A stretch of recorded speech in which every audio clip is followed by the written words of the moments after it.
রাজধানীর কর্মজীবী মানুষেরা রমজানের সারাদিন কাজ শেষে বিকেলে ছোটেন পরিবারের সাথে ইফতার করতে। তবে পরিবারের সঙ্গে সবার বসে ইফতার করার ভাগ্য অনেকেরই হয় না।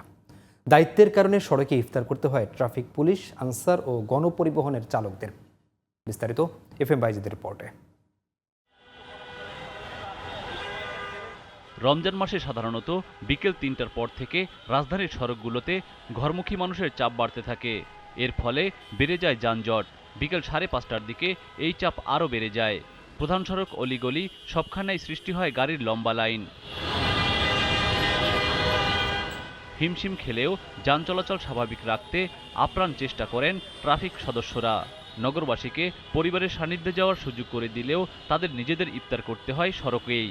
এক হাতে পানি পান করেন, অন্য হাতে করে যান চলাচল নিয়ন্ত্রণ। আমরা যে নিজেরা এক জায়গায় বসে ভালোভাবে ইফতার করতে পারি না, এতে আমার কোনো কষ্ট নেই, কিন্তু ঢাকাবাসী যে তাদের পরিবারের সাথে মিলে ইফতার করবে, এটাই আমার আনন্দ। আমার পুরো টিমেই একসাথে কাজ করতেছেন, আমরা এতেই আনন্দ বোধ করি। এবার যেসব শিক্ষার্থীরা ট্রাফিক পুলিশকে সহযোগিতা করেছেন রাস্তায় দাঁড়িয়ে, তাদের জন্য এটা নতুন অভিজ্ঞতা। ফ্যামিলি ছাড়া ইফতার করছে এই প্রথম।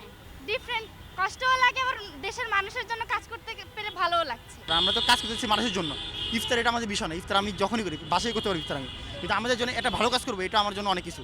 রমজান মাসে এটা আমার জন্য মানে এটা আমার পাওয়া বলতে পারেন।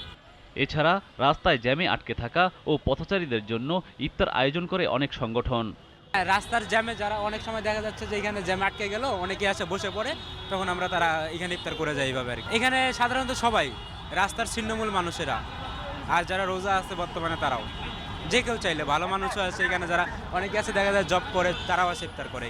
রোজা রেখে পরিবারের সাথে ইফতার করতে না পারার দুঃখ নেই ট্রাফিক পুলিশ সদস্যদের, বরং নগরবাসী সময় মতো বাড়ি ফিরতে পারছে, এতেই তাদের আনন্দ বলে জানান তারা।